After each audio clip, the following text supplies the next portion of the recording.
Hello everyone, welcome back to this week's Backlog Bunker. It's going to be short this week because I really only have to talk about Pokerogue and then obviously the weekly topic.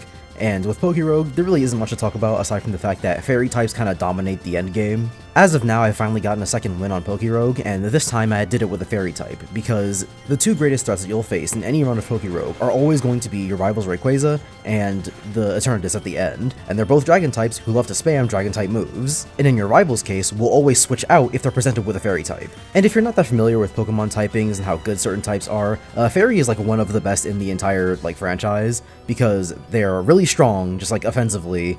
Defensively, they're pretty good, and their resistances, like Dragon for example, are one of the few resistances in the franchise that just do completely no damage, alongside like Electric Ground or Ground Flying. So bringing a Fairy type with you to the end of the game basically guarantees a safe spot against the strongest Pokemon you will be fighting. And I know that I haven't spoken highly about roguelikes in the past, and so I might not be the most qualified person to speak about this, but I feel like this kind of defeats the whole point of Pokerogue as a roguelike, right? Like, if the appeal of Pokerogue is that you could technically make it to the end of the game using the entire cast of Pokemon from all across the franchise, then wouldn't it kind of defeat the point to be like, hey, at the end of the game, you're always going to fight some really strong dragon types, so I hope you have something to deal with that. And even really strong might be underselling just how powerful they are. Gigantamax Eternatus will always be stealing your items and one-shotting your entire cast. And Mega Rayquaza is kind of as a boss Pokemon, which means you have to hit it multiple times unless you're doing like 6 stacks of damage. And it has Dragon Ascent, which, unlike the name might imply, is not a dragon type move, so even your fairy types are at risk of getting hit by that. I say all of this to say, it's within your best interest to bring a fairy type with you to the end of the game, because you're just going to guarantee that you have safety against some of the strongest moves in the game,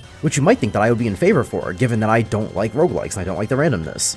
But while I don't like randomness, I also don't like Pokemon games, and the biggest problem that Pokemon games face is that gym leaders all use the same type. There's no challenge in bringing a ground-type Pokemon to an electric-type gym, it's just, you brought in a ground-type, and you're not gonna get hit. Just like there's really no challenge in bringing a fairy type to the end of Pokerogue, because guess what the fairy type that I brought was? Fucking Zacian. Did it really matter that I used 9 out of my 10 starting points to be able to bring it with me? No. Because the entire rest of my kind of mid Pokemon team could have been carried by the fairy type. A fairy type legendary, sure, but still. It's always going to be a little bit deflating on future runs to know, if I don't have a fairy type, I'm going to have to think of something really special to come up with a way to fight Rayquaza and Eternatus. But enough about that, and on to the weekly topic, which this week I wanted to talk about a certain social media platform that almost got banned, that being TikTok. And while the presidency, allegedly, saved TikTok from getting banned, that inadvertently didn't save a bunch of fandoms from getting ruined.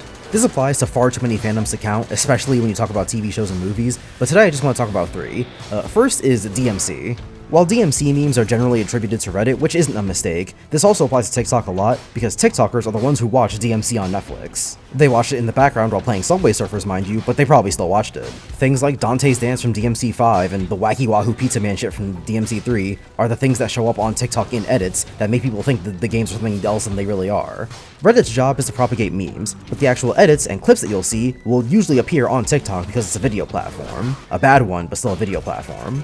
A slightly more controversial series is Resident Evil, where there are a lot of people talking about the fact that the games are propaganda because Leon is a cop. And since TikTok generally seems to lean more left, this is a thing that goes around a lot. But if you look at general talks about the franchise throughout the rest of time, then you're gonna see a lot of people not saying things like this because no one cared until TikTok talked about it. And then there's the example that annoys me the most, which is Metal Gear Solid. If you spend any time on the internet, I'm sure you're aware now of how the Mandela effect has taken over people and made people think that Duran Duran's Invisible shows up in the game Metal Gear Solid 5, a game that came out 6 entire years before Invisible did. And to give people the most benefit of the doubt, you can't fault someone for falling for the Mandela effect because that's just how society works. When referencing The Empire Strikes Back, it's way easier to say, Luke, I am your father, than just I am your father because no one would know what you're referencing, which is why the actual line ends up getting misremembered by people. But to stop giving you the benefit of the doubt, this doesn't work for Metal Gear Solid 5 for the same reason I think all the other fandoms are being ruined by TikTok, which is that you wouldn't have this Mandela effect from Metal Gear Solid 5 if you played the game. I've heard a lot of people say that the reason people mistake Invisible for being in Metal Gear Solid 5 is because it kinda sounds like The Man Who Sold the World,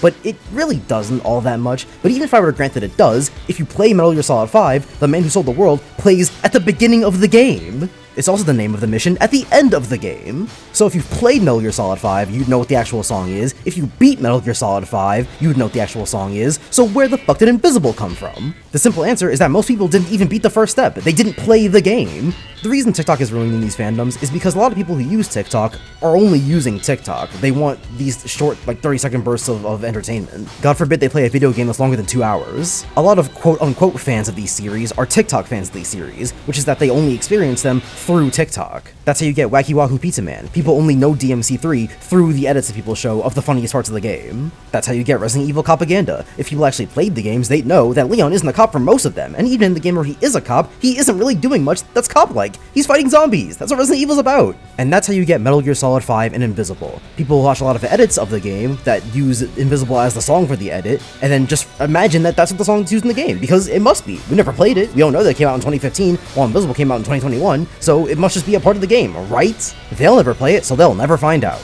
This might sound like an anti-TikTok soapbox, which it is, by the way. I hate that platform so much. But this really isn't about TikTok itself. It's more about people who just don't play the things that they talk about, or don't watch them, you know, read them, whatever. This applies to all fandoms, like I said, but this is a video game show, so we're talking about video games. And I just want more people to actually, like, play the things that they talk about instead of just not doing that. I could talk about Persona 5 here if I wanted to. I won't, because that's not what this week's about, but I could.